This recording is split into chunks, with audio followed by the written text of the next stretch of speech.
Santos de hoy, 8 de abril. San Dionisio, obispo de Corinto. Durante el reinado del emperador Marco Aurelio, San Dionisio fue uno de los más distinguidos hombres de iglesia del siglo II. Además de instruir y guiar a su grey, el santo escribió cartas a las iglesias de Atenas, Lacedemonia, Nicomedia, Cnosos y Roma, a los cristianos de Sortino y Amastris. Casi todas las herejías de los 3 primeros siglos provenían de los principios de la filosofía pagana, por lo que San Dionisio se dedicó a hacerlo notar entre sus fieles y a descubrir la escuela filosófica que había dado origen a cada herejía. Por otro lado, San Dionisio exhortaba a menudo a sus fieles y a las otras iglesias a practicar la caridad y solidaridad con aquellas comunidades cristianas que más lo necesitaban. Aunque es probable que Dionisio haya muerto naturalmente, los griegos lo veneran como mártir, por lo mucho que sufrió por la fe. Beato Augusto Czartoryski. Augusto Czartoryski nació en París el 2 de agosto de 1858, en el exilio. Desde hacía unos 30 años su noble estirpe, ligada a la historia y los intereses dinásticos de Polonia, había emigrado a Francia, y desde el Palacio Lambert, en la ribera del Sena, dirigía una vasta acción entre los connacionales y ante las cancillerías europeas, con el fin de restaurar la unidad de la patria, desmembrada y repartida desde el 1795 entre las grandes potencias. El príncipe Adam Czartoryski, guerrero y hombre político, había cedido las riendas de la estirpe, así como de la actividad patriótica, al príncipe Ladislao, unido en matrimonio con la princesa María Amparo, hija de la reina de España María Cristina y del duque Rianzares. Son estos los padres de nuestro Augusto. El primogénito de la familia fue visto como el punto de referencia de todos los que, después del tercer desmembramiento de Polonia, soñaban con su renacimiento. Pero los designios de Dios eran otros. Cuando él tiene 6 años muere su mamá, enferma de tuberculosis, una herencia que transmitirá al hijo. Cuando el mal manifestó en él sus primeros síntomas, comenzó para Augusto una larga y forzosa peregrinación en busca de la salud, que nunca recuperará. Italia, Suiza, Egipto, España fueron las principales estaciones de su vagar, pero no era la salud el principal objetivo de su búsqueda. Coexistía en su ánimo juvenil otra búsqueda mucho más preciosa, la de su vocación. Él no había tardado mucho en darse cuenta de que no estaba hecho para la vida de la corte. A los 20 años, escribiendo a su padre, le decía entre otras cosas, aludiendo a las fiestas mundanas, a las que se veía obligado a tomar parte: le confieso que estoy cansado de todo esto. Son diversiones inútiles que me angustian. Me molesta estar obligado a hacer conocimientos en tantos banquetes. Mucho influyó sobre el joven príncipe su preceptor José Kalinowski.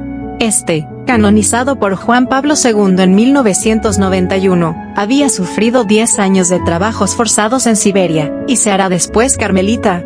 Fue preceptor de Czartoryski solo por 3 años, 1874-1877, pero dejó en él su huella. Es él quien nos hace saber que quienes orientaron al príncipe en su búsqueda vocacional fueron sobre todo las figuras de San Luis Gonzaga y de su compatriota San Estanislao Kostka. Estaba entusiasmado del lema de este último, Ad Maiora Natus Sum. La vida de San Luis del Separi que me mandaron de Italia, escribe después Kalinowski, tuvo eficacia resolutiva en el progreso espiritual de Augusto, y le abrió el camino a una más fácil unión con Dios. Cuando Kalinowski entró entre los carmelitas, el padre de Augusto, aceptando su propuesta, puso al lado de su hijo como nuevo preceptor a un sacerdote, don Stanislao Kubowicz. Esto fue para el joven un posterior auxilio espiritual, pero el acontecimiento decisivo fue el encuentro con Don Bosco. Augusto tenía 25 años, cuando lo conoció. Esto sucedió en París, precisamente en el Palacio Lambert, donde el fundador de los salesianos celebró la mesa en el oratorio de la familia. Ayudaban en el altar el príncipe Ladislao y Augusto. Desde hace mucho tiempo deseaba conocerlo, le dijo Don Bosco a Augusto. Desde aquel día Augusto vio en el santo educador al padre de su alma y al árbitro de su porvenir. En el joven la vocación a la vida religiosa se había ido aclarando cada vez más.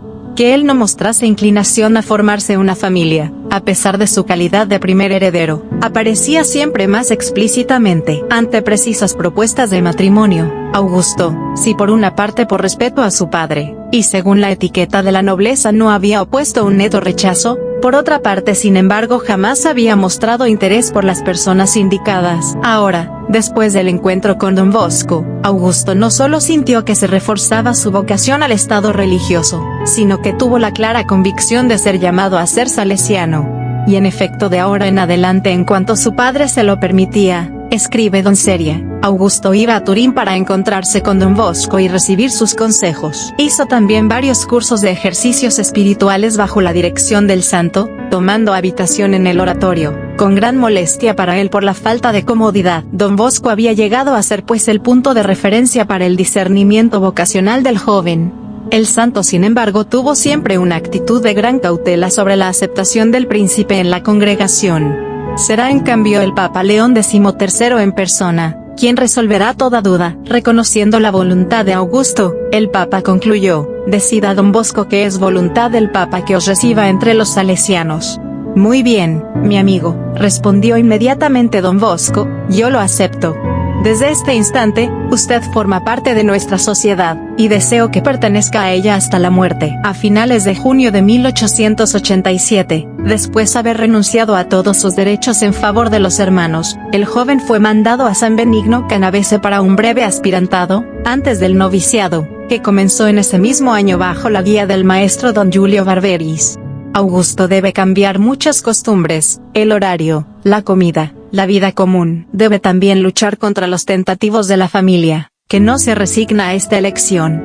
Su padre va a visitarlo y trata de disuadirlo. Pero Augusto no se deja vencer.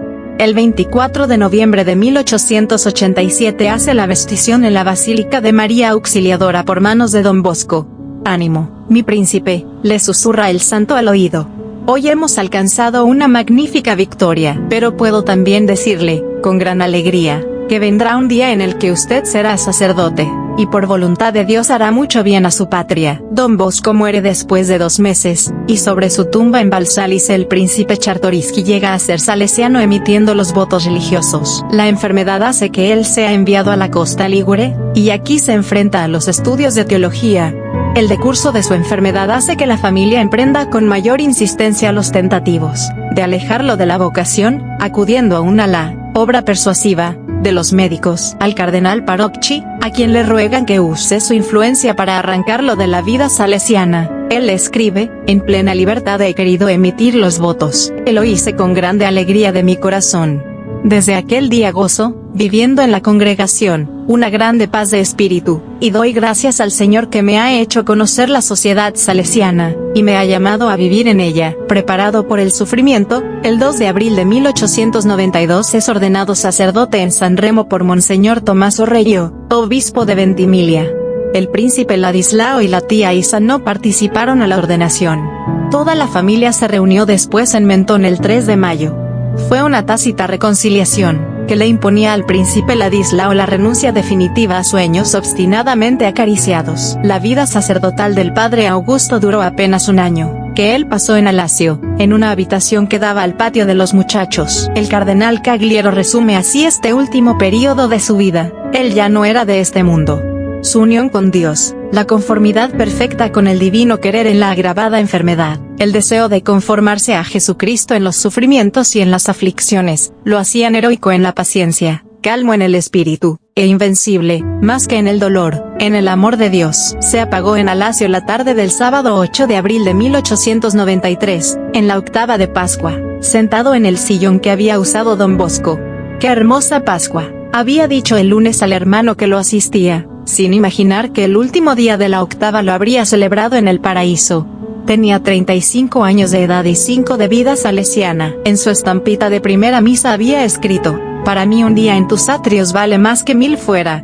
Bienaventurado quien vive en tu casa, siempre canta tus alabanzas. Salmo 83. Sus restos fueron transportados a Polonia, y sepultados en la cripta parroquial de Sieniawa, junto a las tumbas de familia, donde un día Augusto había hecho su primera comunión. Sucesivamente sus despojos fueron trasladados a la iglesia salesiana de Przemysl, donde se encuentran aún hoy. Fue beatificado por Juan Pablo II el 25 de abril de 2004.